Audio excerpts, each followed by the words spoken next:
Indonesia adalah negara agraris yang subur dan berpotensi menghasilkan berbagai sumber daya alam, salah satunya dari sektor perkebunan nanas. Di beberapa daerah tertentu, produksi nanas mencapai ratusan ribu ton setiap tahunnya. Dengan potensi kebun yang begitu besar, tak menutup kemungkinan limbah daun nanas yang dihasilkan pun besar.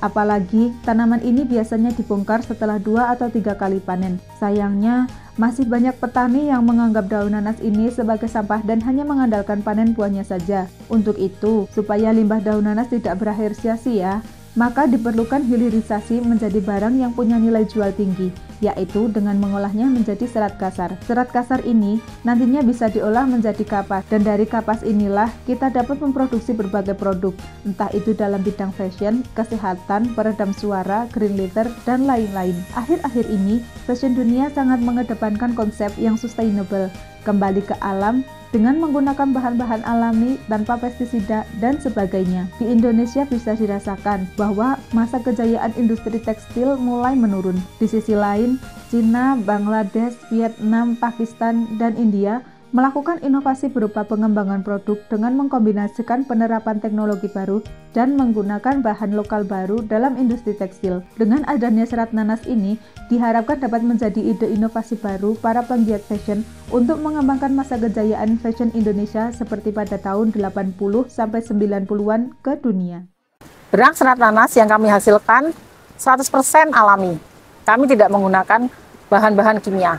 Nah, dari pengolahan serat nanas ini, kami mengkategorikan menjadi 3 bagian, yaitu 1 ranah petani, kemudian yang kedua ranah koperasi, di mana kami menyarankan petani nanas untuk membentuk koperasi.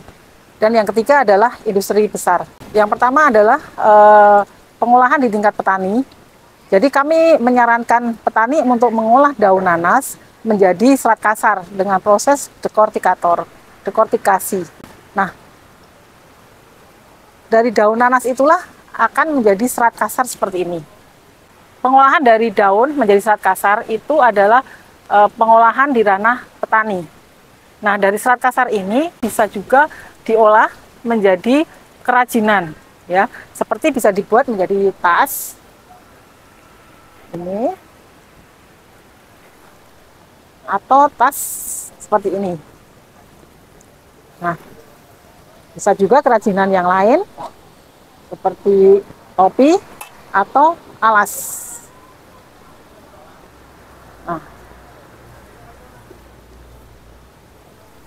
Nah, setelah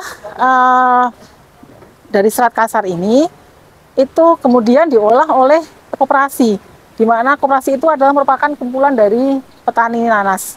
Nah, dengan alat akan mengolah serat kasar ini menjadi dalam bentuk sliver, ya, ini sliver seperti ini.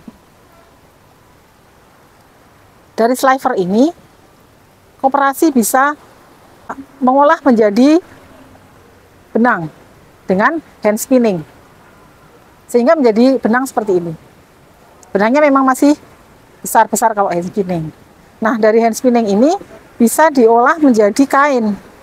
Nah, bisa ditenun oleh APTBN, bisa menjadi kain seperti ini. Nah, diolah di ATBN, jadi menjadi kain nanas seperti ini. Atau diolah menjadi kain batik, setelah jadi kain, kemudian dibuat batik. Nah, sehingga bisa seperti ini. Kain ini menggunakan pewarna alami dari si biru, yaitu pakai menggunakan indigo, dan diolah oleh UKM Temanggung, yaitu Cusia. Yang selanjutnya, setelah diolah menjadi sliver seperti ini, kemudian di blend di pabrik, ya, dengan serat-serat yang lain, sehingga menghasilkan benang yang di spinning dengan mesin. Nah, benang yang sudah di spinning dengan mesin inilah yang bisa diolah dengan tenun mesin di industri besar atau di pabrik tekstil. Contoh pengolahan benang yang di spinning dengan mesin, diolah dengan ATBM, akan menghasilkan kain seperti ini. Yang tipis, ya, kemudian kainnya tipis.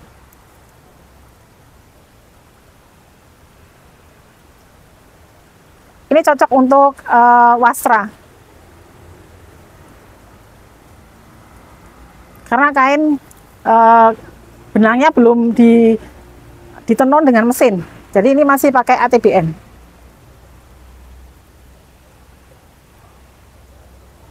Ini sangat tipis ya. Kemudian karena benangnya sudah kecil, jadi kainnya menjadi tipis.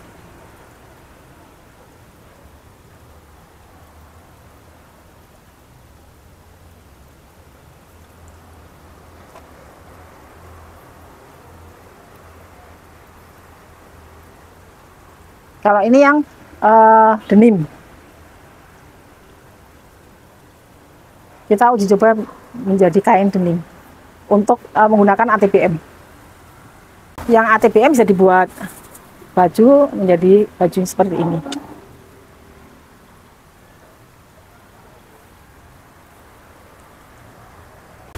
Dari riset ini, kami menawarkan 3 solusi, yaitu untuk petani, peternak, maupun untuk industri tekstil nasional. Yang pertama, untuk petani nanas sendiri, dengan mengolah daun nanas, maka akan menambah pendapatan para petani. Mereka bisa meluangkan waktunya untuk mengolah daun menjadi serat kasar. Nah, petani nanas itu kami mensarankan untuk membentuk sebuah koperasi yang nantinya akan mengolah hasil dari serat nanas mereka, serat kasar mereka, itu untuk menjadi slaver. Nah, dari slaver inilah mereka bisa bekerja sama dengan industri besar untuk diolah menjadi benang. Kemudian yang kedua, memberi dampak kepada peternak. Jadi sisa hasil dehortikasi daun nanas itu akan menghasilkan limbah, dan itu sangat bermanfaat untuk peternak rumenansia seperti peternak kambing atau peternak sapi. Kami sudah meriset ya dengan LPPT UGM, kemudian kami konsultasikan dengan ahli peternakan, ahli nutrisi peternakan, kandungan gizinya tinggi sehingga bisa langsung dikonsumsi atau bisa difermentasi, karena kalau dalam jumlah banyak pasti tidak mungkin 1-2 hari habis. Jadi kita juga arahkan untuk difermentasi atau dibuat menjadi serbuk. Itu akan bermanfaat untuk jangka panjang, untuk jadi stok makanan ternak.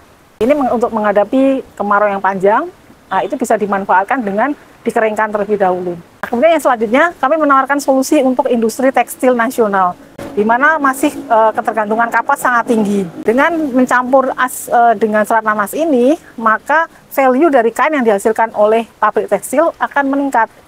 Karena apa? Karena sifat dari serat nanas itu satu, kuat, kemudian yang kedua, antibakteri, yang ketiga, dia menyerap keringat lebih banyak, yang keempat, sustainable atau berkelanjutan, dan yang kelima, zero waste, karena bisa mengurangi sampah sekaligus juga memanfaatkan sampah untuk bahan yang lebih baik.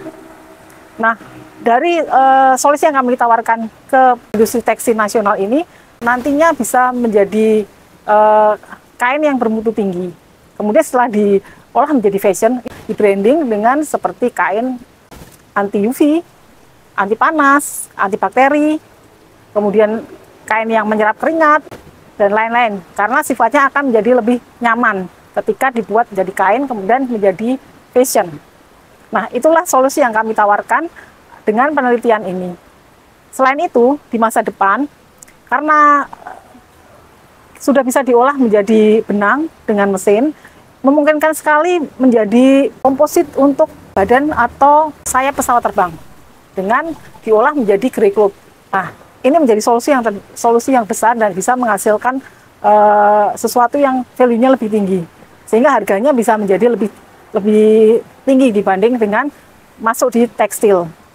Nah, selanjutnya bisa juga dengan kapasnya bisa diolah menjadi green leather ya, atau kulit dari tumbuhan hijau, dari vegan, dan juga menjadi eco green untuk bodi mobil. Nah, demikian solusi yang kami tawarkan dari riset yang kami lakukan dengan serat nanas. Kami sudah melakukan perjalanan panjang selama 6 tahun sehingga bisa menghasilkan benang yang bisa di spinning dengan mesin.